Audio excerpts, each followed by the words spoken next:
Bien, decíamos entonces que la arteria hialoidea está nutriendo la parte posterior del cristalino. Al mismo tiempo, el cristalino va a tener diferencias. Lo podemos ver mejor en este esquemita. Podemos ver cómo empieza a crecer el epitelio de la parte posterior, mientras que la parte anterior está más bajita. Se ve como columnar alto atrás y columnar bajo por delante. Eso va a hacer también que en el interior haya una cámara, que esté vacío, pues que haya un hueco por dentro. Ajá. Y además, al mismo tiempo que está sucediendo esto, se empieza a formar la córnea, se empieza a diferenciar. Em, ¿cómo ocurre esto? Bueno, aquí lo que tenemos es esta bicapa de la copa. Ajá, y aquí más o menos se ve la otra. El tallo aquí pues, no se ve tan bien porque lo cortaron, ¿no? Por el nivel del corte. Aquí tengo el cristalino y tengo la arteria hialoidea que lo está nutriendo por atrás. Ajá. Se empieza a formar, se empieza a diferenciar la córnea también a partir de ese ectodermo de superficie y se separa del cristalino y de esta doble capa de la copa óptica y se empieza a formar un espacio. Ese espacio va a ser la cámara anterior del ojo. Además, también se empieza a formar una membrana iridopupilar que va a ser una capita que va a quedar por delante del cristalino y va a estar como adherida a esta parte, ¿no? Va a taparlo. Esa membrana iridopupilar está asociada a la córnea y también al cristalino, o sea, como que los está uniendo, pero tiene que, más bien está entre los dos, los está separando y esta parte rosa va a ser la cámara anterior. Esa membrana iridopupilar en esta fotografía de microscopía electrónica de barrido nos muestra cómo se asocia entonces al cristalino que se está formando. Es esta. Esta membrana, sin duda, en la mayor parte de las personas tiene que desaparecer. Sin embargo, en algunas personas no desaparece por completo. Entonces se ve así como una redecita, como una malla adelante de la pupila. Aquí tenemos una fotografía en la que se ven estos remanentes de la membrana iridopupilar. Aparentemente no pasa gran cosa mientras que sea una unión laxa y pueda ver la midriasis normal, ¿no? Y la miosis. Bueno, luego, a las 8 semanas, tenemos el tamaño definitivo del cristalino, porque empiezan a crecer las células en el ecuador, porque decíamos que tenían como un epitelio anterior alto y uno posterior bajito, pero el crecimiento, o las células madre si quieren, el crecimiento va a ser en el ecuador, y por eso obtiene este tamaño más bien a lo largo, ¿no? Sí, a lo largo. Ese crecimiento se puede observar si hacemos un corte precisamente en este sitio. Vamos a ver cómo están creciendo estas o están proliferando estas células, porque en este momento todavía no es transparente, porque tiene la arteria herido y ya la idea, nutriéndolo. Entonces empiezan a crecer, a proliferar y se mueven hacia el centro. Este tipo de proliferación y este tipo de crecimiento va a hacer que el cristalino se vea como si fueran capas de cebolla, por un lado, y por el otro es lo que da origen a las suturas del cristalino, que no son transparentes, pues, pero con medios adecuados y se pueden identificar en el ojo adulto. Y aquí están las capas de cebolla en un cortecito de esta zona en el ecuador y la proliferación de estas células que en este momento les digo todavía no son muy transparentes. Y estas son las suturas que habíamos mencionado en otras clases, ¿no? Aquí se ven en el centro, mientras que la proliferación es a partir del ecuador. Bien, la córnea decíamos que proviene del ectodermo de superficie, que es ese ectodermo que ya había tapado el ojo cuando se invaginó la placoda del cristalino. Em, las capas externas de la córnea son del ectodermo, pero la parte interna viene de células de la cresta neural. Ya sabemos que la córnea tiene varias capas, ya las explicamos en histología. Entonces la parte más interna, insisto, viene de la cresta neural y la parte más externa del ectodermo de superficie. Luego, hablemos ahora de la copa. ¿Qué va a pasar con esa copa? Esa copa va a dar origen a la retina, porque es una estructura que viene del neuroectodermo, decíamos específicamente de prosencéfalo. Eso quiere decir que estas células están conectadas al sistema nervioso central, como lo hacen los conos y bastones, cuyas, bueno, no los conos y bastones no, pero las células ganglionares sí. Las células ganglionares, acuérdense que su axón es el que forma este nervio óptico. Entonces, esas células ganglionares se encuentran en estas capas de la copa óptica. Cuando se desarrolla la retina, entonces la capa pigmentada se empieza a hacer delgadita, que era ese epitelio columnar simple posterior, muy bajito, se vuelve a hacer más flaquito. Y la parte neural, que es este, el columnar simple alto, se empieza a engrosar porque también va a empezar a estratificarse. Y cuando se estratifica, quiere decir que voy a tener diferentes poblaciones celulares, como son conos y bastones, la capa nuclear externa, que también es de los conos y bastones, la capa nuclear interna, que son estas interneuronas, y luego la capa de células ganglionares, cuyos axones, decía yo, que van a formar el nervio óptico. Ajá.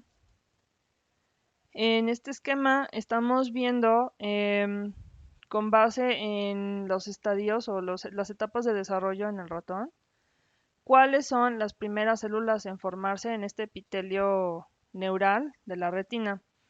Tenemos entonces que de las primeras son las células ganglionares que les decía. Esas son las primeras que se forman. Esa capa es la primera que se forma. Poquito después empieza a formar la capa de conos y después vienen las células amácrinas y las horizontales, que ya explicamos cuál es su función. Despuésito empieza la formación de los bastones, ajá, poquito después. Luego las células bipolares, que son estas interneuronas que conectan a conos y bastones con las células ganglionares. Y finalmente las de Müller.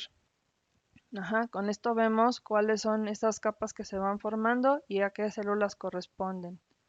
En este esquema entonces estamos viendo todas estas capas, ¿no? Este sería la coroides y este sería el cuerpo vítreo. Entonces tenemos el epitelio pigmentado, la capa de conos y bastones, la capa nuclear externa, sería la capa plexiforme externa, luego la capa nuclear interna, la plexiforme interna y de células ganglionares. Nada más me faltarían esas láminas, ¿no? La interna y la externa.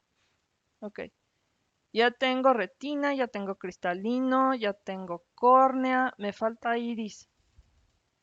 Nuevamente tengo la copa óptica, aquí, bicapa, aquí la estoy viendo por dentro, ajá, con todas estas capas que ya mencioné, pero decíamos que la capa más interna es la retina, la capa que sigue es la vascular y la más externa es la fibrosa, que corresponde a la esclera. En este caso estoy hablando únicamente de la capa más interna, que es la retina, y quedamos que en la parte posterior neto es retina. Y luego vamos avanzando y voy a necesitar los cuerpos ciliares y el iris. El iris se va a formar de este bordecito, de estas dos capas que se van a unir, se van a pegar, vean. La parte columnar anterior alta y la casi plana posterior se unen y juntas van a formar el iris. Aquí lo estamos viendo, este bordecito se ha fusionado y vean cómo ya tiene las características del iris con este borde pupilar, ¿no? Además, acuérdense, bueno, yo mencioné hace unos momentitos que también necesito este cuerpo ciliar. Entonces, en la parte posterior de que donde se han fusionado estas dos capas de la copa, se va a empezar a plegar estas capas, las dos, la columnar alta y la columnar baja, y van a formar los procesos ciliares. Entonces vemos en este esquema cómo la retina, los cuerpos ciliares y el iris están formados por dos capas, la capa columnar anterior alta y la columnar bajita. Aquí se ve, ¿no? Una y la segunda, voy a delinearla, la chiquita, aquí. Ahí se ven las dos capitas, entonces están fusionadas. ¿De acuerdo? Entonces, la capa posterior de la copa va a formar la capa pigmentada de la retina, mientras que la capa anterior columnar alta va a formar todas las neuronas. Mientras que en los cuerpos ciliares se van a plegar las dos juntas y en el iris se van a fusionar. Ujú. Al final del periodo embrionario se empiezan a formar los párpados. Aquí tenemos evidentemente la carita de un embrión. Aquí está la nariz, aquí ya se formó la boquita, aquí están los labios, aquí está la oreja. Se ve muy abajo, tiene que ascender como ya vamos a ver. Y aquí está el ojito. Se tienen que formar los párpados. Aquí ya se formaron y se tienen que fusionar. Están fusionados, están bien cerraditos. Aquí está la línea de sutura. Se fusionan al principio del segundo semestre, más o menos a las 10 semanas de gestación, pero se van a separar otra vez cuando empieza el tercer trimestre porque ya los conos y bastones están funcionando bien y pueden recibir la luz y estos estímulos. El principal gen regulador es PAC6 y lo encontramos decíamos que en la vesícula óptica, bueno, primero en el surco, o primero en las áreas ópticas, luego en el surco, luego en la copa, acá, ajá, en el ectodermo de superficie, en el cristalino, y luego en la copa ya bien formada, ¿no? Aquí vemos. Aquí está, PAC6 es rojo y SOX2 es verde. Ok, ¿esta para qué sirve? Establece el campo ocular. PAC6 establece el campo ocular, ya dijimos. Regula el desarrollo del cristalino porque estimula SOX2. SOX2 es la respuesta del ectodermo de superficie y también requiere de otras moléculas que realmente no importan en este momento. La que más importa es PAC6. Bien, en esta fotografía de microscopía de luz estamos viendo el ectodermo de superficie, cómo se ha cerrado. Aquí está el cristalino, aquí está la luz que quedamos que se formaba al principio, aquí está la copa óptica con sus dos capas y aquí está el tallo. Y este espacio entre las dos capas era este. Bueno, el mesénquima va a producir TGF-beta que va a estimular a la copa. El ectodermo va a la copa, la capa delgadita. Y el ectodermo va a producir FGF que va a estimular a la parte gruesa. Pero decíamos que lo que más nos importa es PAC6. Entonces, de desarrollo embrionario, en la semana 3 a 4, los campos ópticos y la vesícula óptica. En la semana 5 a 6, la copa, la vesícula del cristalino, la fisura coroidea, la arteria hialoidea.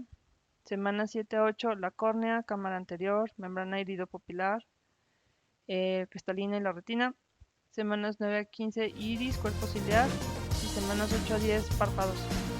Ese sería el resumen.